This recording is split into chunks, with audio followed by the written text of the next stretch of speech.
शहर के बीचों बीच लगा बाजार एक ऐसा जानवर था जो शोर में सांस लेता था और अफरा तफरी फैलाता था।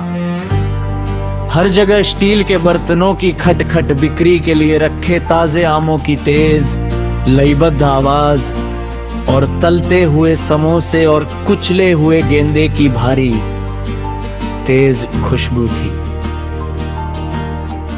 कविता ने अपने 4 साल के बेटे आरव को उसकी छोटी गीली कलाई से पकड़ा हुआ था। उसे हर चीज बहुत पसंद आ रही थी। टावरों की तरह रखे चमकीले प्लास्टिक के खिलौने, सस्ते गहनों की चमकती लाइटें और दूध की मिठाइयों के रंगीन रैपर जो उसे रखने की इजाजत नहीं थी। पास खड़े रहो। कविता धीरे से बोली। उसकी आवाज पतली गली से गुजरती एक मोटर बाइक की दहाड़ से मुकाबला कर रही थी। उसने अपने कंधे पर किराने के सामान का भारी बैग ठीक किया और सामने खड़े मसाला दुकानदार को पैसे देने के लिए मुड़े हुए रुपए के नोट गिनने की कोशिश कर रही थी। उसने सिर्फ 5 सेकंड के लिए उसकी कलाई छोड़ी, बस इतना कि अपना पर्स खोल सके, बस इतना कि पैसे दे सकूं और अपना चेंज ले सकूं। जब उसने अपना हाथ वापस नीचे किया तो उसकी उंगलियों को सिर्फ खाली नमी वाली हवा मिली। वह मुड़ी, चावल की एक बड़ी बोरी उठाए एक लंबा आदमी उसके पास से गुजरा। उसके पीछे खरीदारों की भीड़ आगे बढ़ी। अनजान कंधों की एक दीवार, चमकीले रंग की साड़ियां और जल्दबाज चेहरे। उनमें से कोई भी 3 फीट लंबा नहीं था। उनमें से किसी ने भी सामने कार्टून टाइगर वाली फीकी पीली टी शर्ट नहीं पहनी थी। ये शब्द उसके गले से निकला, छोटा और डरा हुआ। उसने अपना किराने का बैग गिरा दिया। दाल के डिब्बे और आटे के पैकेट धूल भरी जमीन पर बिखरे हुए थे। लोगों के पैरों के नीचे लुढ़क रहे थे, लेकिन उसने नीचे देखा तक नहीं। बाजार जो बस एक आम बिजनेस की जगह थी, अचानक एक डरावनी भूल भुलैया में बदल गया। हर अजनबी एक खतरे जैसा लग रहा था। दुकानों के बीच हर अंधेरी गली एक खाई जैसी लग रही थी। वह भीड़ में से निकलने लगी।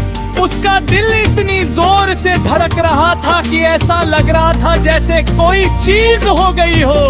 क्या तुमने कोई छोला लड़का देखा? पीली शर्ट, एक छोला लड़का। चूड़ी बेचने वालों ने सिर हिलाया। उनकी आंखों में थोड़ी देर के लिए दया की झलक दिखी, फिर वे अपने ग्राहकों की ओर मुड़ गए। फूल बेचने वाले पास में बज रही शाम की मंदिर की घंटियों की आवाज में उसे सुन नहीं पा रहे थे। घबराहट एक दर्दनाक बेदम दुख में बदल गई। कविता को लगा जैसे दुनिया हिल गई हो। उसके दिमाग में तस्वीरें घूमने लगी।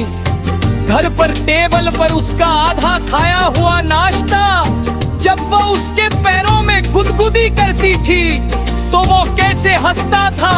सामने के दरवाजे पर रखे उसके छोटे सैंडल। उसके बिना अपनी जिंदगी के चलने का ख्याल अचानक एक तेज शारीरिक दर्द बन गया, जिसने उसे कच्चे रास्ते के बीच में घुटनों के बल गिरा दिया। आंसुओं ने उसे अंधा कर दिया। गर्म और तेज उसके गालों पर जमी धूल में रास्ते बना रहे थे। उसने शोर में उसका नाम चिल्लाया। एक पूरी तरह से खोई हुई माँ की कच्ची पुरानी आवाज। उसकी आवाज में जो दर्द था, उसे देखकर बाजार कुछ सेकंड के लिए रुक गया और फिर भीड़ के हिलते हुए पैरों के बीच से लगभग 20 गज दूर उसे एक हल्की पीली रोशनी दिखाई दी। वो भुट्टे पर भुट्टा बेचने वाले एक बुजुर्ग आदमी के बगल में एक छोटे लकड़ी के स्टूल पर बैठा था। वो रो नहीं रहा था। उसने मुट्ठी में भुट्टे का एक छोटा टुकड़ा पकड़ा हुआ था। उसका चेहरा काला नमक और नींबू से सना हुआ था और वो एक आवारा पिल्ले को बड़ी बड़ी आंखों से घूर रहा था।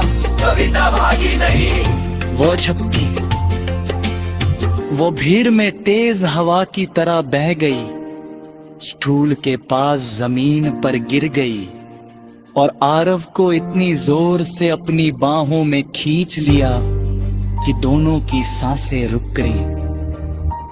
उसने अपना चेहरा उसकी गर्दन में छिपा लिया। मिट्टी, पसीने और भुने हुए मक्के की खुशबू सूंघ रही थी। वो खुलकर रोई। उसके कंधे क्यों रहा थे उसी ऐसे पत्र हुए जैसे उसे अपनी पसलियों के अंदर वापस दबा सकती हो, जहां वो हमेशा के लिए सुरक्षित रहेगा। हाँ, मैचिंग पीली शर्ट। कूड़े दुकानदार ने धीरे से कहा। उसके छुर्रियों वाले चेहरे पर एक प्यारी जानी पहचानी मुस्कान आ गई जब उसने अपनी धोती खींची। पिल्ले को बेचा दे घूर रहा था। मैंने उसे बैठने को कहा था। मुझे पता था कि माँ जल्द ही उड़ेगी। आरव को आंखें तार एहसास हुआ कि क्या हुआ था। उसने अपना मक्का गिराया और अपनी छोटी बाहों से अकेले लावा की तरकन को लपेट लिया। उनकी कंधे पर गहरे सर पे। मुझे माफ कर दो। कविता बोल नहीं पा रहे थे। वो कोशिशें ताजार के फर्श पर आगे पीछे चिल्ला रही थी। दुनिया का शोर उनके चारों ओर आ पसा रहा था। जो किराने का सामान उस पे गिरा गया था, ये चला गया था, ऐसे खर्च हो गया थे। लेकिन जन वो खड़ी हुई और अपने बेटे को कसकर अपनी छाती से लगाया तो उसने अपने कोड़ी जिंदगी में कभी इब्रावी महसूस नहीं की।